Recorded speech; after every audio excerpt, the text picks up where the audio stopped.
It's happening.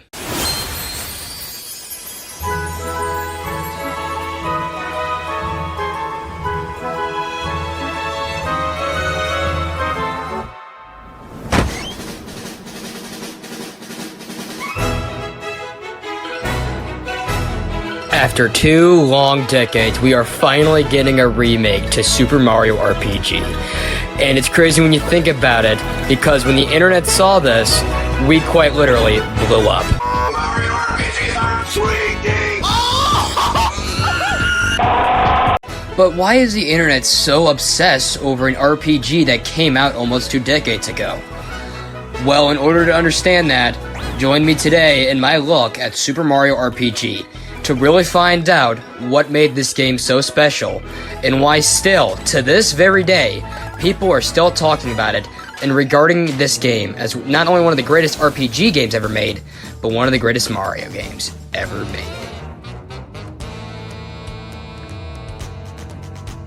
In order to understand Super Mario RPG, we need to understand why the game was created, and we need to look at no other than Squaresoft.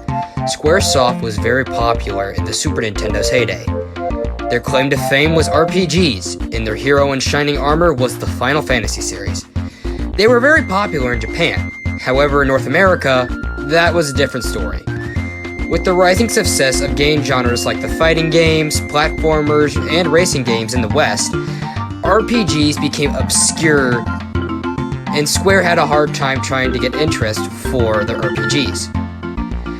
They decided by releasing their best RPG to the West, Final Fantasy VI, or as we call it here in the States, Final Fantasy III, was released to the West on October 11, 1994. When the game came out, critics praised the game, claiming it as a must-have for Super Nintendo owners. But the game did not meet sales expectations in the States, so they decided to make a new, completely different game specifically made for Western audiences. This game was called Final Fantasy Mystic Quest, but once again, consumers didn't bite. So, running out of options, they decided to request a meeting with Nintendo to approach Shigeru Miyamoto about possibly making a Mario RPG.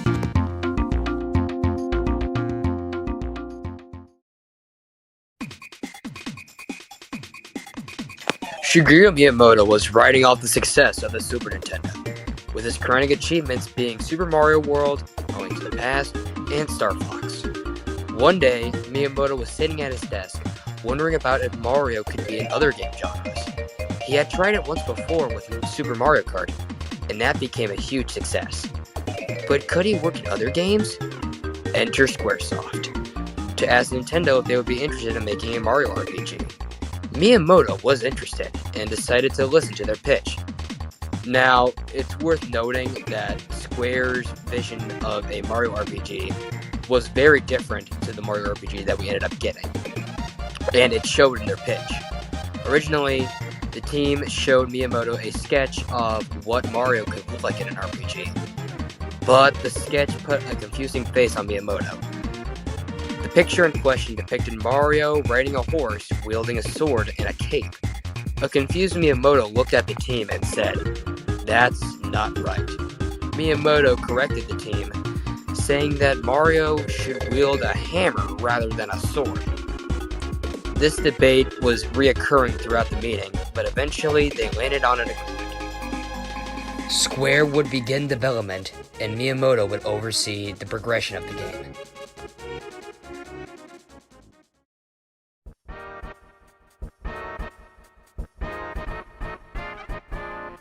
After the meeting, Square got to work on the game. In the beginning of the game's development, the game looked like a Final Fantasy game with Mario sprites. It worked, but it looked too similar to their usual games. The main problem was that they were developing with the standard SNES cartridge in mind. Because of that, there wasn't much they could do, unless they had some power. Square was looking at all the other games that were coming out on the system from previous years, and noticed that they started to have more powerful graphics. The game that struck them the most was Donkey Kong Country, and Rare's use of 3D graphics. So they decided to take a totally different direction from their usual games, and try to do something new with the new IP they had. In order to make this game work, Nintendo gave them a more powerful cartridge to work with. This cartridge included a chip that allowed Square to make such a game come to reality. The chip in question was the SA1 chip, and it made the Super Nintendo able to display 3D renders and push the system to the max. Now we are going to talk about what made this game stand out from the rest and revolutionize the RPG genre. The combat system in Super Mario RPG was the first of its kind, and something that was never seen before in an RPG. What was once a simple menu select was now pressing the button at the right point to deal maximum damage. This style of gameplay was relatively new to RPGs, and was very impactful for the future of other Nintendo RPGs. The combat system was time-based, so once you had selected an attack, your goal was to press the button at the right time to deal the most damage. What was the inspiration for this new combat system? A children's toy. Yup, the inspiration for this new combat system was a rhythm-based children's toy.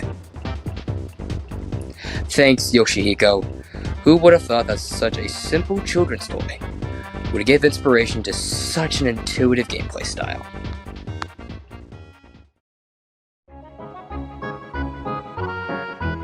On May 13th, 1996, Square gave another one of their RPGs a shot in the West with Super Mario RPG Legend of the Seven Stars. When the game came out, at a weird point of the Super Nintendo era, the system was about to come to an end and the 64 was about to release, but that didn't stop consumers from experiencing this gem. This game sold a whopping 2.1 million copies, and the critics had a ball with this game. So without further ado, let's talk about the game itself and its many charms. The game starts off like any other Mario game, with the princess being captured by Bowser once again, and Mario has to rescue her. But once you defeat Bowser and a sword stabs the castle, the game dives into all sorts of beautiful things, such as gameplay, story, music, and more. The first thing you'll notice when you play the game is its very interesting dialogue. It's so good to the point where you want to talk to everyone you see. As for characters, we got the usual trio consisting of Mario, Bowser, and Peach, along with two newcomers. First, there's Mallow, a cloud who for some reason thinks he's a tadpole, and for the moment you've all been waiting for, Chino, a puppet possessed by a star spirit, who captured the heart of many fans, and is still loved to this very day. And to tie this game all up, there's the beautiful soundtrack composed by one Yoko Shimomura, who would later go on to compose the Mario and Luigi soundtracks. But that's a story for another video. You take all of these components together with the gameplay, and it's no wonder why this game is still a fan favorite. Before the announcement of the remake, Mario RPGs have been very dead lately. With Alpha Dream going bankrupt in 2019, and Paper Mario losing interest after Color Splash, Sticker Star, and Origami King, this remake could revive Mario RPGs and be a beacon of hope for the future of other Mario RPGs. Take this from a guy who grew up with the Mario and Luigi series. I honest to God hope that we do get a continuation of these RPG remakes, because these games were a special part of my childhood. And in general, these games had so much personality to the point where they were a lot of fun. Unfortunately, though, I'm hoping that this remake does well to the point where we can see the return of many other games, but we'll just have to wait till the future. But with that being said, thank you so much for watching this video. If you want more videos like this in the future, feel free to let me know in the comments. Big credits to Spidey Plays for helping me edit this video, and please be sure to like and subscribe after this video. If you have any feedback about these kind of videos, please let me know in the comments. I would love to hear any feedback, and with that, this is LL Squid Kid signing off.